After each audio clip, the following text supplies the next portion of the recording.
إلهي أنت مقصودي ورضاك مطلوبي أعطني محبتك ومعرفتك.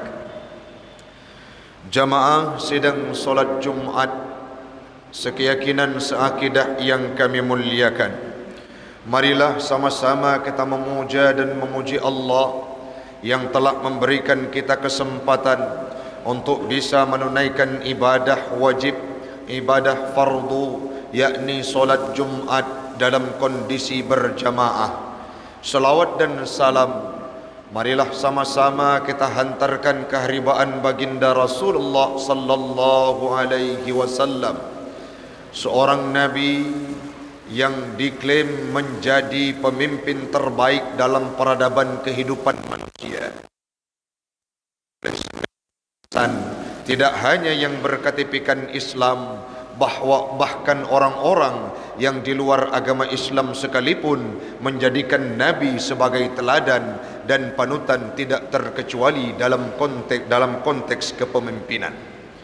Selawat dan salam kepada al dan sahabat beliau sekalian yang telah memberikan kontribusi sumbangsih terbaik mereka untuk Islam, agama yang kita cintai, sehingga dengan berkat perjuangan dan pengorbanan para sahabatnya Nabi, tegaklah Islam hadir ke dalam relung hati kita semua, khususnya yang berada di Masjid Teku Muda Kuala yang kita cintai ini.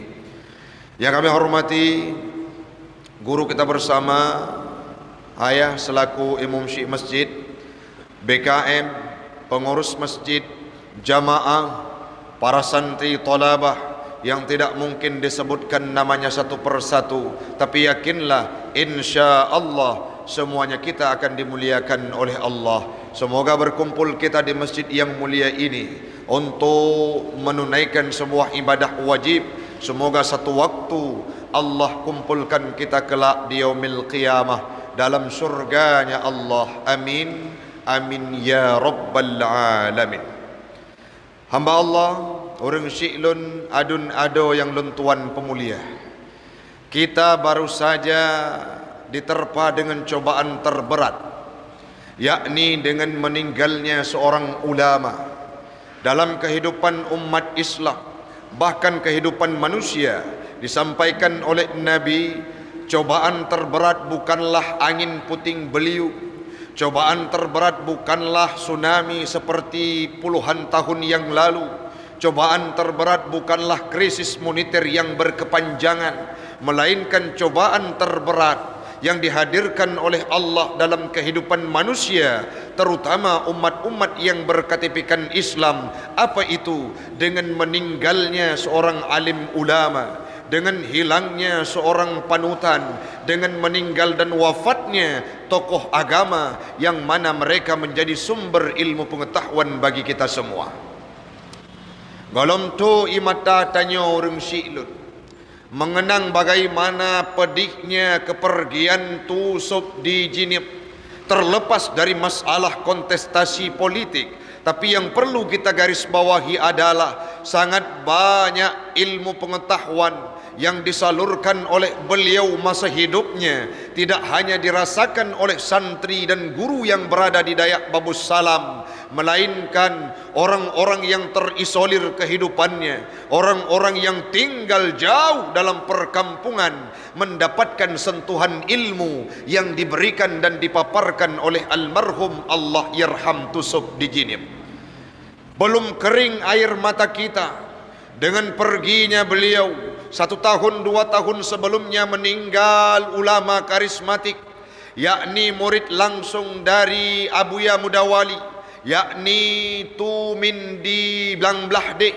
Artinya secara berenten dan beruntun, pahba uro haul Abu Tumin di Blangblahdeh, kita ditimpakan dengan sebuah musibah yang maha dahsyat. Tepatnya pada hari Sabtu meninggal Tusub di Jinib. 60 hari sekian belum habis, belum kering air mata para orang-orang para santri, para orang-orang yang paham agama, para orang-orang yang suka dengan ilmu pengetahuan agama. Dalam to ia mata tanya orang syiklun, setelah meninggalnya Tusub, Bahkan dalam sebuah ungkapan disampaikan oleh seorang kawannya, gekun li Walid Kiran, watenyan gekalan HP gekun li Abu Dimudi, hanjet takalan media sosial jinau getanyang li Walid pakan nabu, cukup ledeh anak lon, siapa sangat rindu saya kepada tausiah dan perjuangannya, siapa tusuk di jinib tapi uronyo kanwa ba Allah Ta'ala watetakalan dakwah beliau tersentuh hati dronenyan Abu Dimudi. Artinya sampai detik minggu kemarin masih ada air mata yang menetes sebab kepergian seorang ulama yang karismatik. Belum itu selesai, uro padum uro yang kau liket truh saboh berita tengah malam ulun tuan tedu temo bae bahwa seorang guru daripada Abu Dimudi, yakni Abu Ishaq Lamkawi Guwo ba Allah Ta'ala. Ini nampak biasa bagi siapa? Bagi orang-orang yang tidak paham agama, bagi orang-orang yang tidak paham akan kodrat agama, bahwa dengan meninggalnya seorang ulama Allah sudah memberikan malapetaka terbesar dalam kehidupan kita. Disampaikan oleh Nabi dalam hadisnya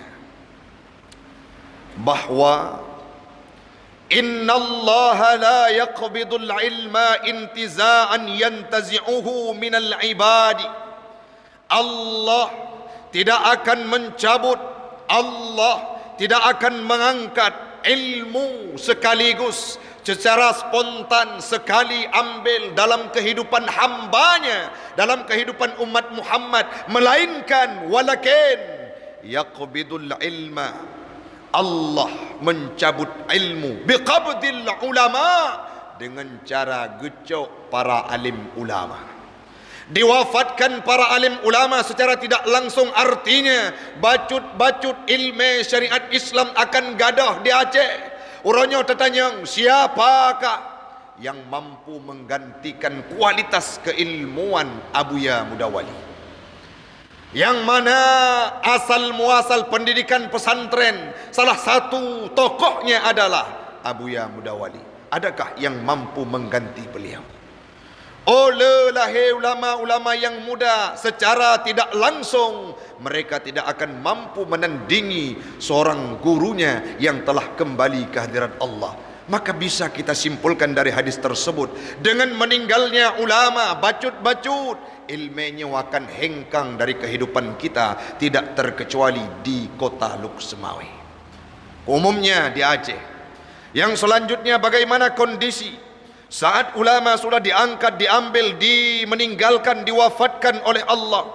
Nabi melanjutkan, hatta idza lam yabqi aliman, sehingga tidak ada seorang pun yang alim, artinya menyemanteng naudeng yang malim, han akan true pemimpin-pemimpin yang zalim, han akan true tanda-tanda kiamat. Tapi wateka gada bandum orang yang malim, saat itulah datangnya tanda kiamat. Selanjutnya, ittikhadzan nasu ru'usan juhala, wate ulama dan orang malim kabik meninggal nawa Allah Ta'ala, tinggallah manusia dalam kondisi jahil, tidak memiliki ilmu pengetahuan agama. Fasalu, mereka bertanya kepada orang-orang yang tidak punya bighairi ilmin, tidak punya ilmu pengetahuan agama. Apa yang terakhir disampaikan oleh Nabi? Fadallu wa adallu, mereka akan menyesatkan orang yang lain dan sama-sama menyesatkan. Kenapa? Karena akan tinggal orang-orang yang jahil memfatwakan hukum tidak lagi berdasarkan ilmu pengetahuan agama. Maka kita simpulkan sejenak bahwa dengan meninggalnya ulama ini menjadi indikator bagaimana kelestarian ilmu di tempat kita. Banyak ulama yang meninggal secara tidak langsung, ilmu pengetahuan agama akan hengkang meninggalkan kita. Maka patut orang Syiklun Ban Bandung, orang-orang yang tidak paham saat ada para ulama yang bersebelahan terhadap dalam masa kontestasi politik ini, saat ada ulama yang bersebelahan dalam argumentasi politik, dalam perspektif politik, maka kadangkala yang merasa senang dengan meninggal ulama. Nyo adalah pemikiran-pemikiran orang yang hana jakbet, pemikiran-pemikiran orang yang tidak cukup ilmu pengetahuannya dan tidak pernah diinstruksikan oleh Nabi bahawa kita untuk memusuhi para alim ulama. Gadah ilmu, gadah berkat dengan wap meninggai ulama. Ingat, Nabi gekun dalam hadis yang lain, sayati zamanan ala ummati, akan hadir, akan tiba satu waktu dalam kehidupan umatku, kata Rasul, yafirruna minal ulama, mereka akan lari daripada alim ulama. Apa yang disampaikan oleh Nabi? Akan dikirim 3 baliyatun, 3 bala terhadap kehidupan gedanya. Yang pertama, yarfa'ul barakah, gecabut keberkahan yang dalam sektor rezeki.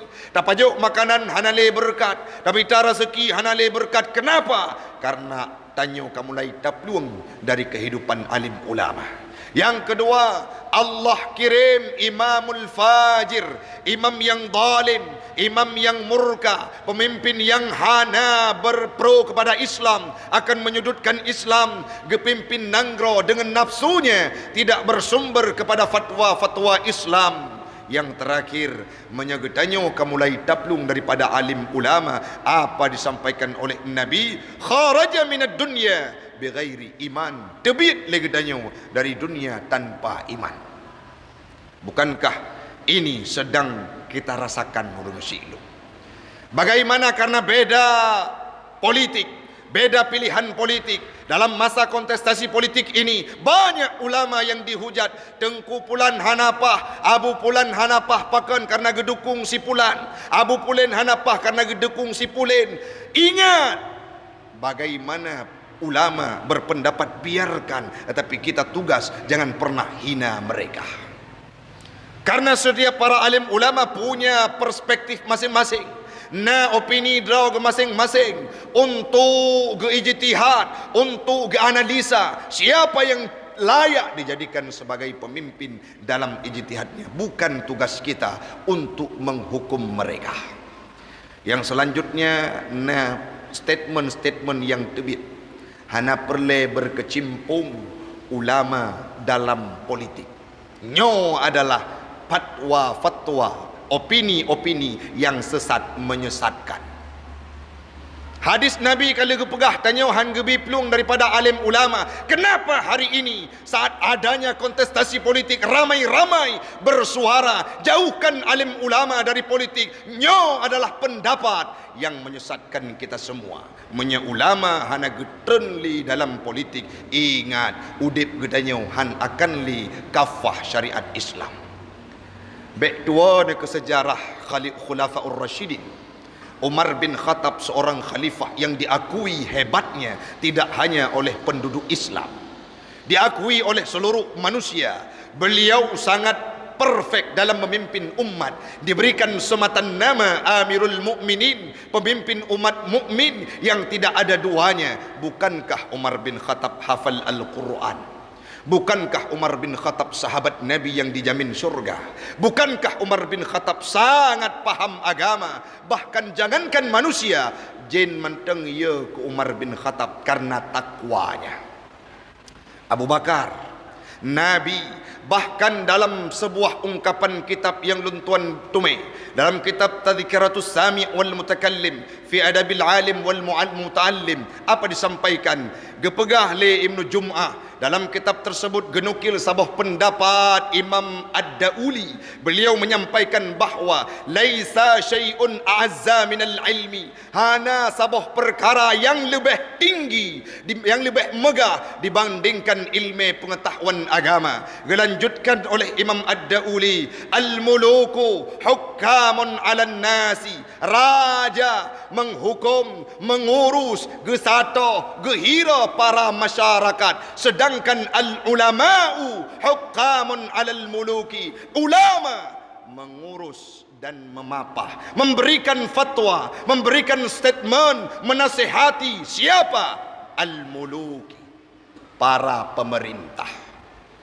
Ulamanya yang jid ke tombak, ulamanya yang jid ke pundak untuk memberikan sugesti kepada para pemimpin bagaimana dipraktikkan syariat Islam.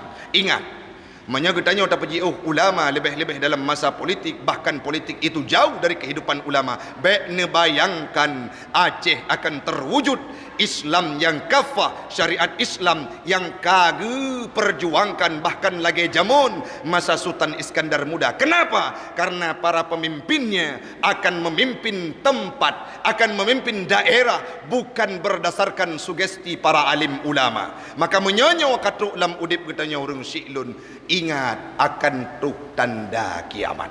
Mudah-mudahan bermanfaat bagi pribadi ulun tuan dan umumnya kepada jamaah sekalian. Kesimpulannya adalah, yang pertama sekali, musibah paling raya atau udip katanya gecabut nilainya para alim ulama. Maka harus khawatir kita, siapakah generasi yang akan mampu menggantikan, meneruskan estafet para alim ulama. Orangnya menyatakan abu di Kutakrung Kalimah, orangnya menyatakan abu di Mudi Kalimah, menyatakan ayah di Cetrung Gurau ulun tuan pun kalih pernah sakit, bahkan tengah dalam masa pengobatan.